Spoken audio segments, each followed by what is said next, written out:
We were fortunate enough to get to play, I would say, the best games that are coming out around the release of the Switch 2. And we came up with 10 things about 2 of the biggest games that we think you should know before you buy them. Yeah, so this is Metroid Prime 4 Beyond and Donkey Kong Bonanza. So the 2 first-party games, basically, that we played, new games. And as Mark said, we're going to have 5 points for each game, 10 points of things that you should know before they release. All right, what are they? Let's find out.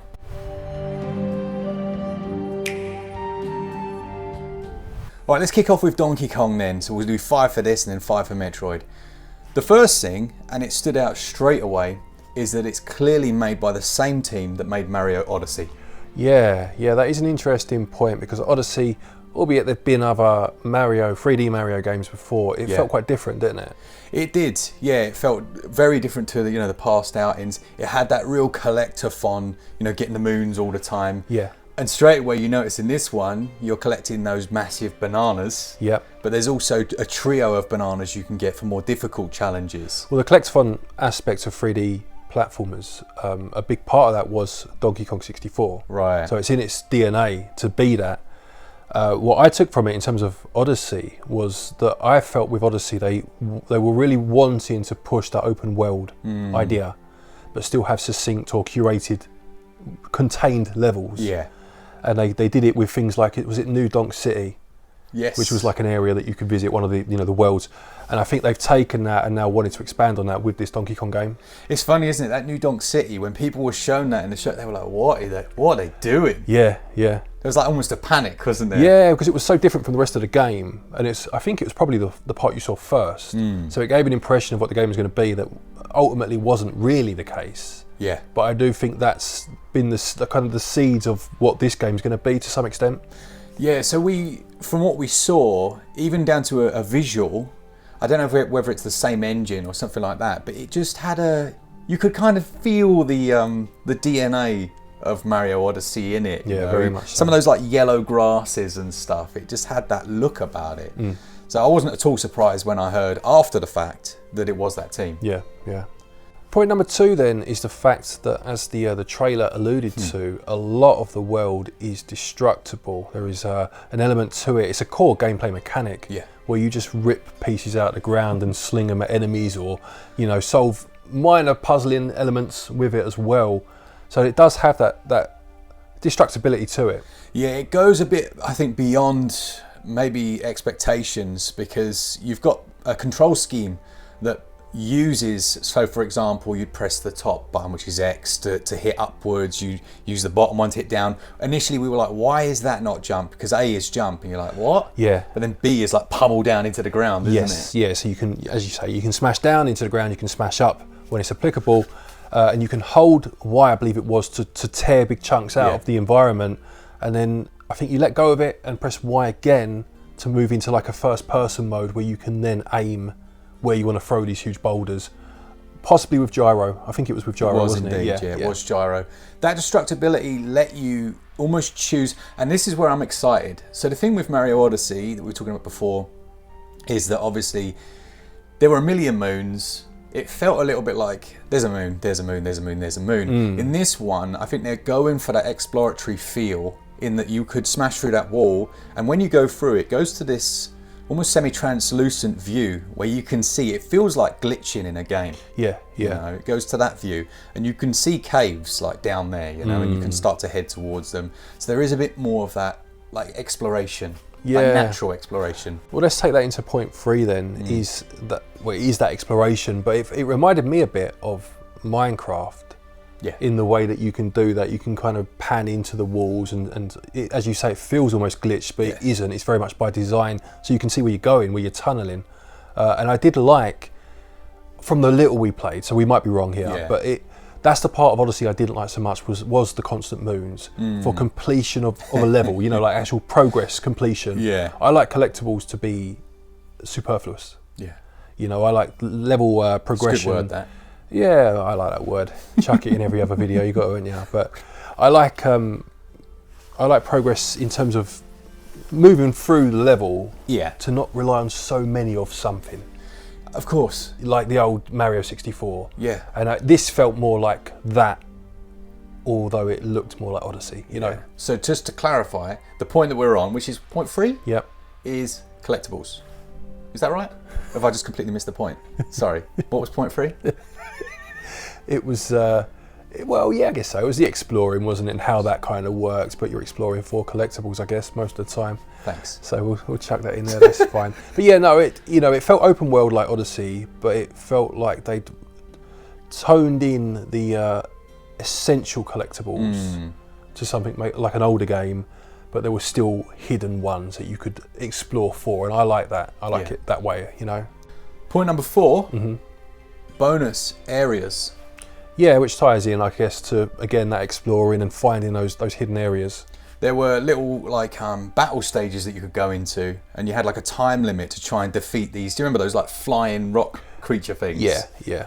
And if you beat them, then you get bananas and whatnot. But there's a few little extra things. I don't think we have footage of it, but you could like jump on their back and rip the rocks off of them. So they've very much got that DNA of play in there. You can do things they don't expect. Yeah, it's nice to see that, because again, Donkey Kong Country games were made on those bonus levels. Yeah. Where you'd take a jump off of an edge into what looked like the abyss, and there'd be a barrel underneath that would shoot you into a bonus stage. Yes. And in the first Country game, they were not pointless, but they were for extra lives and stuff, and then they started to progress into giving you those collectibles that made up kind of your 100% or whatever it was. I think it was 103% or something strange like that. So we don't know exactly how these work in terms of whether they're going to offer you collectibles or they're going to be more for things like extra lives. We did do one of the stages. Can you remember what we got from it? What was the collectible? What was the item that we got? I can't remember. We'd have to look in the footage. Yeah. Maybe it will appear on the screen if we've got it. Hopefully, because that would be a good way to see, you know, what they're kind of catered towards, these little bonus stages. Our 5th point ties a couple together. Basically, we had a gentleman with us from Nintendo that was helping us with the footage and talking us through some of the bits, and we were asking questions as you do, and there was only so much they could tell. You know, they obviously had a brief of how far to go, but we did ask a couple of questions that we didn't get answers to, straight answers, but they gave a little bit, which I thought were things that I wanted to know anyway. The first of those, I asked whether the enemies in the game, aside from the ones we'd seen, you know, the overarching main baddie, if you like, was going to be someone like King K. Rool, or if it was going to follow the newer Country games or be something completely different. As I said, he couldn't tell us, but he did hint towards the fact there would be some returning characters in terms of enemies. Make of that what you will. Literally just passing the message on. Yeah, it felt like this one particular fellow knew more than a lot of the other, like, you know, you get PR people at these events, and then you get people that really know their stuff. It felt like he knew a few bits. I reckon, there was stuff he certainly knew but couldn't say. And the other one related to, I asked if it had a world map. Yeah. So obviously you have these kind of open world levels. The first level we played was very contained. You were in a mine, and then you dug up onto like a more open world part. But I did ask how it would work in terms of levels, where you go into something and it took you to a level. Was there going to be a world map? Again, he couldn't really tell us. No. So in terms of things to know, we don't know. But it's always fun to speculate with that. Yeah, I'd wonder, you know. And I don't think we can rule out it being much more open world than we see here. And in fact, on the trailer, you saw him obviously going across that massive world. Yeah. You know, and going up walls and whatnot. Yeah. I think I was just surprised by how much they let you go, hang on, there's a wall, I'm going straight through. Yeah, you could, it certainly had the go anywhere, do anything feel, to an extent, but I'm interested to know how that's going to play out in terms of levels. Do you know what I mean? Are they still going to be contained levels that you go into from an open world standpoint, or are they all going to be set within a more open world? The next game is Metroid Prime 4 Beyond. Yeah, the first point to note should be that it's not called Echoes. Echoes? Who would call it Echoes? They'd have to be idiots. Honestly, I don't know what went on there. For 2 videos in a row, we kept calling it Echoes. I don't even know why. Yeah, and so few people called us out. A couple did, but no, fair enough. But moving on then to 4 Beyond. First point, most obvious point, I guess, is that the first-person shooting side of it is mouse compatible. Mouse compatible, but not compulsory. No, which is good. Absolutely. You can use your standard controls, you could use gyro aiming, or you could use the mouse, of course. Yeah, it works very well, as I'm sure you know by now. We've said it in both of the last videos. Very seamless, down on the table, down on your lap, down on the sofa, however you want to use that mouse, it works. Joy-Con comes up, switches to gyro, and I do have a bit of footage, literally, that shows that. Second point, again, one of speculation, I guess, to a degree, but the part we played of this game, Samus had teamed up with the Space Federation. Yeah. And it felt very un-Metroid-y because of that. It felt more like a kind of a Call of Duty or something where you were in a squad. You know, you didn't interact with them at all. They were just about in the background, just NPCs, but just the idea of it reminded me of that. And I wonder how much of the game is going to be that, or whether it's just that was just a setup to them all getting killed off and then you're on your own, or what, you know? It felt very much like the latter. It felt like that intro moment, you know, where you're like, wow, okay, this is different, da-da-da-da. Everyone dies, your ship gets wrecked, you lose all your abilities, you're stranded on the planet, off you go, love. Yeah, crack on, yeah. But I'd be interested to see where that takes, or where that leads. But yeah, no, it was quite fun to see the other little characters scattered about doing their thing. There was a massive like mech at some point that walked into the level that was on your side, wasn't there? Do you remember? Which was very cool. But yeah, I'd like to see where that leads. So the third point then will be the speed and pace of the combat. For me, it felt, and I've been slogging my way through the last, you know, the remaster of Prime. Was it 3, 2, 1? No, it was 1. It's a remaster. We haven't actually had 2 and 3 yet. No. Goodness me, my brain's just decided we've had the whole trilogy. Bring them over. But yeah, there's a marked difference in terms of speed, you know, of that combat. You were like strafing around enemies, switching to the ball, blowing them up. It has a real sense of speed, and that's probably where the feeling of, and there were probably a few sweaty people listening to this going, Call of Duty? No, you know, someone's just thrown themselves off the sofa. Yeah, I only meant in terms of you having a squad of, you know, belonging to a team at that point. But it does seem to translate into the combat to some. And again, this is a short snippet that we've played. It could be, this is completely different to the rest of the game, and it could be the setup for something else. But from what we saw, that's how it felt. But you're right, you were moving to a ball, rolling away, getting back up, shooting, and it did feel much more frantic than some of the previous Prime games. I will say it's quite accessible, so if you're not someone that likes aiming with a controller in any way, you still have that ability to lock on. You know, you could hold the trigger down, it would just lock to the enemy. All you have to do then is strafe around them. So there is that aspect. But then they keep the difficulty by having those targetable areas on bosses, you know, so you still have to kind of do things quite quickly. Yeah. Point 4 then, boss battles, or a boss battle that we saw. Very traditional in terms of a set pattern that you needed to understand first and foremost, and then obviously navigate and find a way of overcoming. But it was quite fun to use the morph ball, say, to roll down, make yourself smaller to avoid a certain attack, and then get back up quick, and use the strafing and the auto lock, and as you say, there were weak points you needed to aim for. Nothing that hasn't been seen before, in a Metroid Prime game, but I enjoyed that boss battle.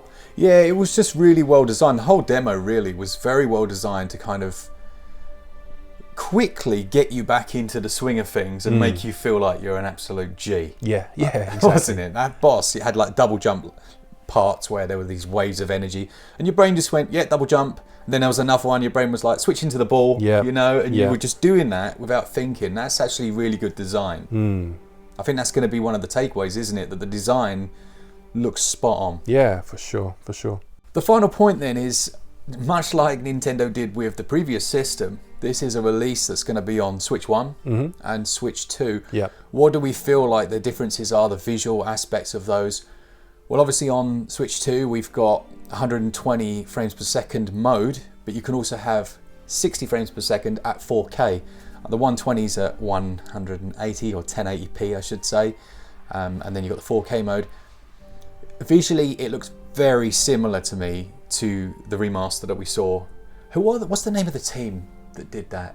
Retro Studio. So you can feel that the hallmarks, you know, the similarities are there in terms of both visual and control methods. But as for what the differences are going to be, I don't think they're going to be massive. A bit like Breath of the Wild on Switch and Wii U. Yeah.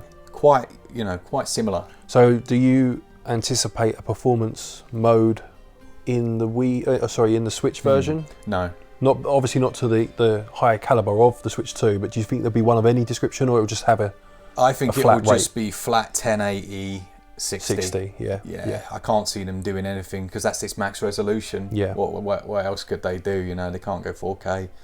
They could do like, I don't know, 120, 720p. I can't see it happening. I was kind of thinking the other way, I'll be honest. Yeah. Whether they'd need to knock down to 30, but have the quality mode be the 60. Yeah.